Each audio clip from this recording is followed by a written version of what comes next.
Salamu alaikum. Salamu alaikum, habari za jioni, habari za usiku, ndugu zangu, rafiki zangu, mama zangu, dada zangu, kaka zangu, wadogo zangu, mkiongozwa na ndugu yetu Chongolo, kada wa Chama cha Mapinduzi, mkuu wa mkoa wa Songwe, lakini katibu mkuu mstaafu wa chama chetu. Umetoka mbali. Last week nilikwambia bana, wewe ni mfanyakazi wa zamani wa Radio Uhuru, na nimewalika staff wa Radio Uhuru wa zamani na wale wapya tuje tuftari pamoja. Ningetamani kama sehemu ya wafanyakazi uje, hukusita, pamoja na majukumu yako mengi kama mkuu wa mkoa, na mkoa ule ni mpya, bado una changamoto nyingi, lakini hukusita ukaniambia, kaka, Jumapili nitapanda ndege nije tuftari pamoja kisha nirudi kuendelea na majukumu yangu. Kwa hiyo kwanza nikushukuru kuja kujumuika nasi leo.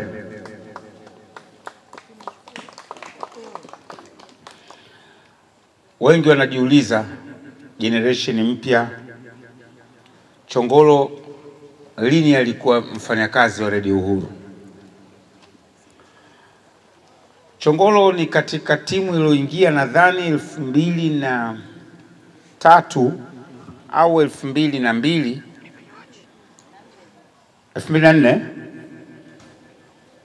akiwa newsroom. Yeye hakuwa mtangazaji, lakini ndio alikuwa anatayarisha habari kabla ya kwenda hewani. Kwa wale wasiojua, kuna watu wanakaa wanazitayarisha zile habari.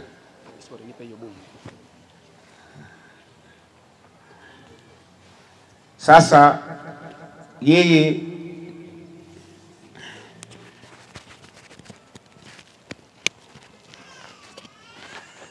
unanitoa na kwa kuongea sasa.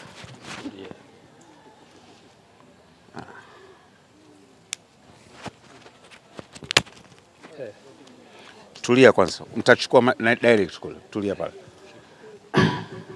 Sasa yeye alikuwa ni sehemu ya watu waliokuwa newsroom wakitayarishia habari au wakitayarisha habari kwa ajili ya watangazaji.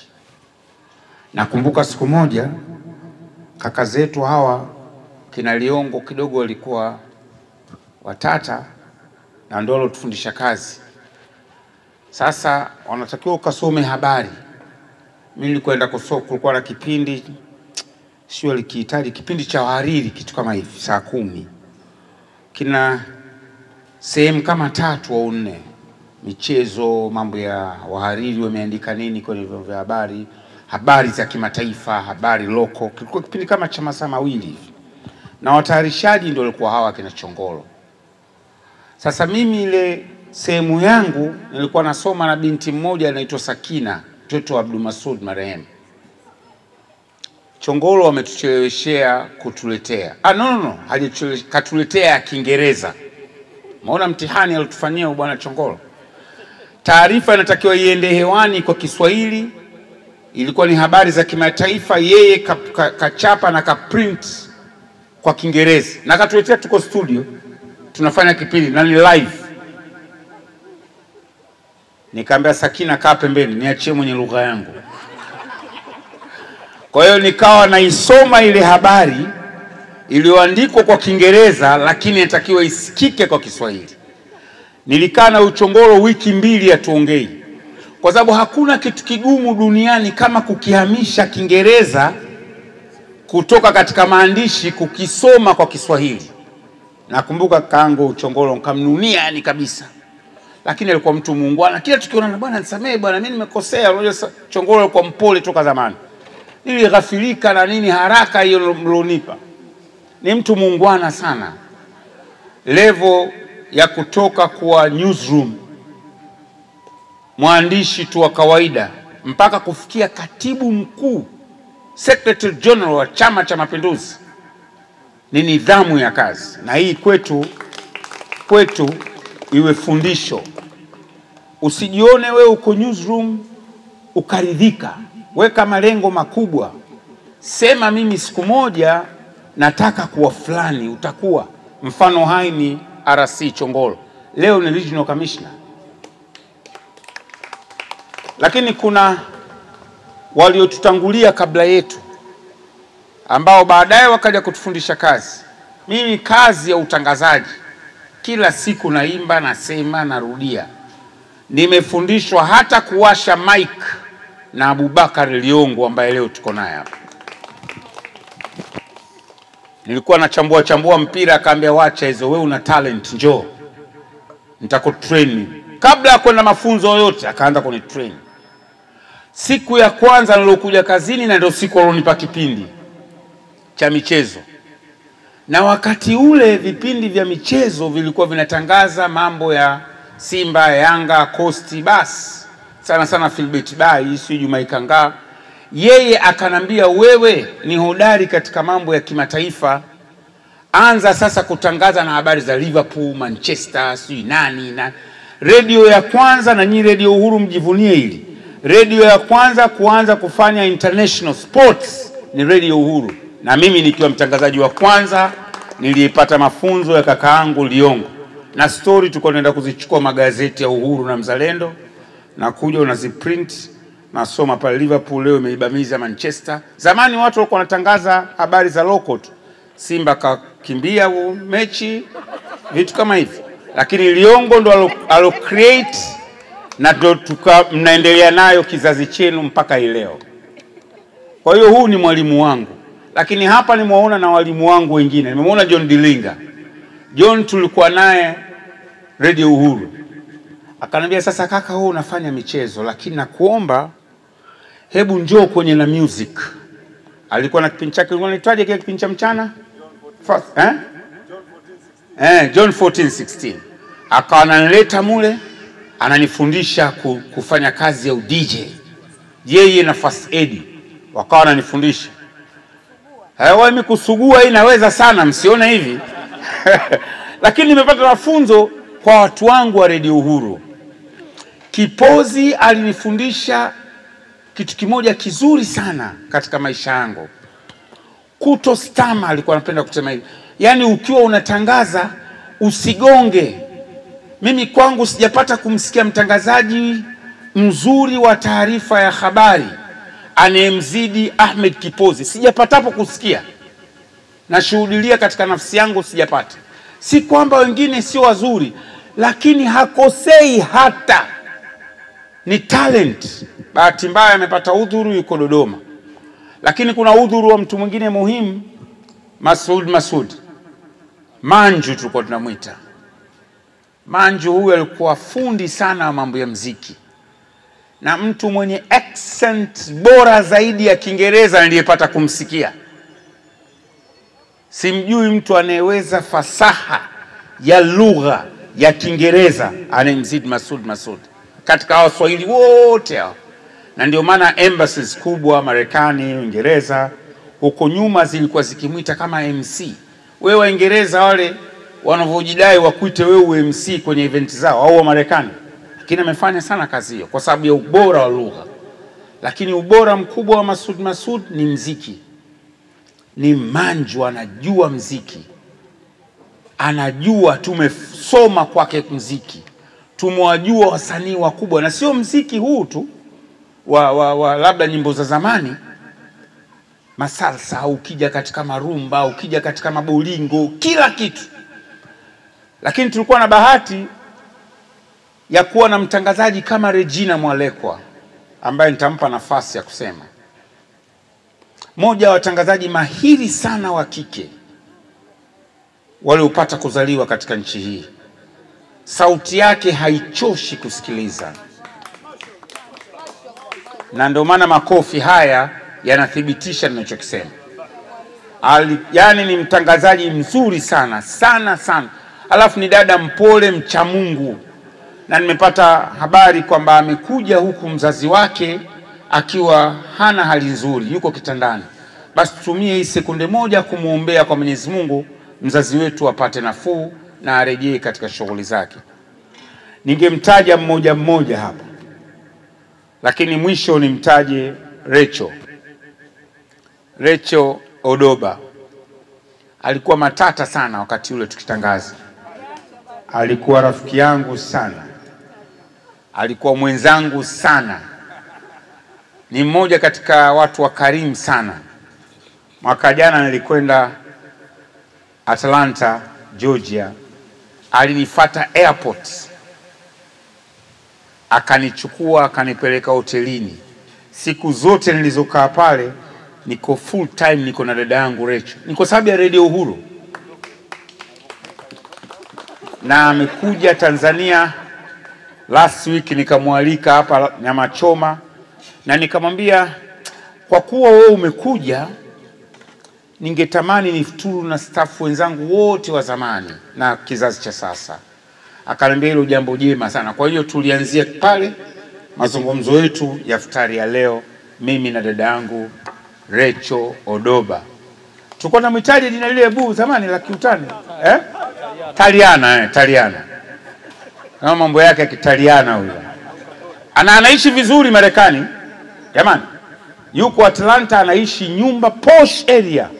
Hakai vigwaza ya United States. Anakaa Masaki. Nje parking imejaa gari za maana kabisa. Msimuone hapa mkadhani anaomba Mungu, aombi Mungu. Kibongo kesha atoboa.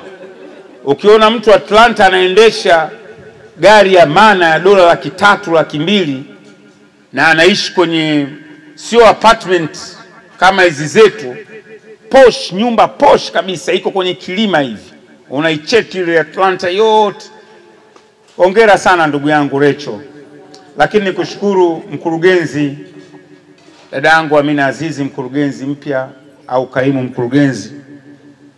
Huyu mama yake alikuwa katika family member wetu, mjukuu wa Azizi Ali, na nilimuacha wakati ule, nadhani ndio alikuja fresh from school. Yes, kapanda mpaka sasa yeye ndio mkurugenzi wa radio. Lakini niwapongeze wafanyakazi wote wa Radio Uhuru. Kuna kazi mnayo mwaka huu. Sisi umaarufu wetu Radio Uhuru ulitokana na miaka ya uchaguzi mkuu 2000, 2005 na kuendelea. Radio hii kazi yake kuu ni kupropagate habari za Chama cha Mapinduzi. Kisaidieni chama kipate ushindi. Msaidieni Mheshimiwa Rais apate ushindi wa kishindo. Nyinyi ndio sauti ya Chama cha Mapinduzi. Tengenezeni vipindi vingi kadri mnavyoweza kukisaidia chama chetu. Elezeni mafanikio ya utekelezaji wa ilani kwa nguvu sana. Waambieni Watanzania kazi aliyoifanya Mama Samia. Ndio kazi ya chombo cha habari cha Chama cha Mapinduzi. Fanyeni vipindi vingine, burudani, michezo, sijui nini, lakini msingi mkuu iwe kukisaidia chama hiki kipate ushindi mkubwa kwenye uchaguzi wa Oktoba. Ndio msingi. Na ndio maana tulipelekwa pale. Kwa hiyo nawaomba sana wafanyakazi wa sasa wa Radio Uhuru mjikite sana katika hilo. Na mimi niko tayari kusaidia. Nilianzisha kipindi kimoja kinaitwa CCM ya Jenga Nchi. Sijui bado mnacho? Fast. Mnakiita Jembe na Nyundo. It's fine. Kile kipindi kazi yake ilikuwa ni kuelezea mafanikio ya ilani. Hasa mimi niko tayari kuja kukifanya hicho kipindi katika mwaka huu wa uchaguzi. Tutaalika watu, viongozi, mawaziri na nani waje. Wakati ule kuja kuzindua marehemu Lowassa alimtuma Dr. Salah Burani ambaye sasa hivi ni Regional Commissioner Tanga, kama mnakumbuka. tulifanya uzinduzi, maana mimi sina jambo dogo, kipindi lazima kifanywe kwa mbwembwe. Sasa tutakizindua tena mara ya pili kwa mbwembwe. Lengo ni kukisaidia kila mtu katika nafasi yake, usaidie chama chetu. Mama Samia anafanya makubwa sana. Juzi nilikuwa nawaambia rafiki zangu, eneo la sekta ya afya lilikuwa ni kikwazo kikubwa sana katika maisha ya mwanadamu ya Mtanzania. Lakini leo MRI, mashine ambazo zilikuwa ili ufanikiwe kuzipata lazima uende Nairobi, zimejaa hospitali zote za rufaa Tanzania. Kazi ya Mama Samia. CT scan ziko kila hospitali ya mkoa, kazi ya Mama Samia. X-ray machine ziko kila wilaya, kazi ya Mama Samia. Semeni, waambieni watu, hakuna dawa isiyopatikana hapa. Juzi nilikwenda kufanya check up ya meno. Wallahi limekuja mashine, sijui nyumba gani ile mashine. Jino angaliwa moja moja na daktari wa Muhimbili, ambia hili lina uzito wa kilo fulani, hili robo kilo.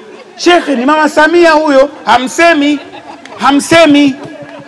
Makada wetu mko kimya, hamsemi. Nenda kwenye sekta ya maji. Ndugu zangu, sekta ya maji. Mimi nakumbuka Liongo shahidi sana, kwa sababu Liongo amekuwa kama kakaangu, alikuwa ananilea hivi. Wakati ule wa uchaguzi wa 2005, Mzee Lowassa alikuwa na msemo wake, anasema yeye akipata nafasi kipaumbele chake cha kwanza ni elimu, cha pili elimu, cha tatu elimu, cha nne elimu, cha tano ndio mengineyo. Liongo alikuwa msaidizi wa Mzee Lowassa. Nikamwambia mimi nikipata nafasi kipaumbele changu cha kwanza maji, cha pili maji, cha tatu maji. Naumia sana kuona Watanzania wanakosa huduma muhimu ya maji. Sasa leo siwezi kuweka vipaumbele vitatu maji, kwa sababu Mama Samia kwa sehemu kubwa amefanikiwa. Narudia, semeni, msemeeni, hawezi kujisifu yeye mwenyewe, mimi nimetenga hiki, Watu walisema Mama Samia miradi ile itasimama, yote imekwenda. SGR imekwenda, ule mradi mwingine mkubwa wa umeme uzalishaji unaendelea. Lakini sisi makada hatusemi. Ndio changamoto tulionayo. Tunasubiri Chadema waseme tuanze kujibizana nao. Hatutakiwi tujibizane nao, tunatakiwa sisi tuibue yetu.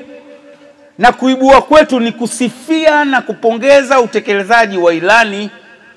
Yaani tusubiri sisi aseme Tundu Lissu. Kwa nini? Yaani akisema unamwacha. Sisi tunawaambia Watanzania ndani ya miaka 4 Mama Samia amefanya 1, 2, 3, 4, na kwa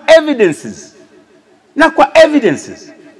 Tukifanya hivyo tutakisaidia chama chetu, tutamsaidia rais wetu, tutawasaidia wakuu wetu wa mikoa, tutawasaidia mawaziri na wabunge. Sisi ni makada. Mimi kama kada hauma kwangu haukai, hauishi. Mtoto wangu mmoja wa kiume, unajua vijana wa sasa Gen Z mnaitwa nini? Alianza kuonyesha kama dalili ya Chadema. Nikamwambia we takata masikio yako hayo. Siniletee mambo ya kibwegebwege ndani kwangu. Lazima tusimame. Kwa hiyo nisiwachoshe, nimetoa speech ndefu, lakini nia yangu ni kuwaasa wadogo zangu na kuwapongeza dada zangu, mama zangu. Nimekutana na staff wengi wa zamani. Joyce huyu toka Radio Uhuru ya zamani mpaka leo bado upo. First Edi kaanza Radio Uhuru 2001 mpaka leo, sasa hivi na miaka 27 Radio Uhuru. Watoto waliozaliwa 2000, 2001 wewe unazaliwa, wewe uko Radio Uhuru na utoki. Na umeniambia utoki. Uende wapi ndugu yangu? Lakini First ni kaka yetu mzuri. Mimi alikuwa rafiki yangu sana kusema kweli. Katika maisha yangu ndo kijana wakati ule bado wavulana, ndio tunakimbizana na umri. Kwa rafiki zangu sana, naye amekulia Kinondoni. Lakini muona watu wengi sana hapa. Nikianza kuwataja mmoja mmoja labda mtakakuja baadaye kutajana. Sasa kwa sababu kaka Chongolo ana dharura usiku huu, najua regional commissioner sikazi keshapigiwa simu na wakubwa wenzie, na wakubwa hawa kutoka Songwe, kaka mimi nashindwa kusema nitarudisha gharama yako ya ticket kwa sababu najua ubavu unao, lakini nitafanya kitu Songwe, nitakuja kufanya kitu Songwe baada ya Ramadhani kwa kusupport kwa kazi kubwa unaofanya kwenye mkoa ule. Takuja kufanya kitu. Basi nikuombe brother Chongolo, njoo wasalimie staff wenzio wa zamani na wa sasa, na wewe kama mgeni rasmi utoe neno lako. Amepiga kanzu na koti maridadi kabisa. Karibu sana. Chongolo jamani, ngoja niwaambie kitu. Hakuwa hivi maisha jamani. Chongolo alikuwa mwembamba. Lakini simuona bwana, sasa hivi kilimo kimekufanya hivi. Kiuno 32. Kiuno alikuwa 32, sasa hivi 40 na kidogo. Sasa hivi 40 na kidogo. Maisha ndo anavyotaka shekhe. Karibu sana, mimi ndo nimezidi, Karibu sana kaka, karibu.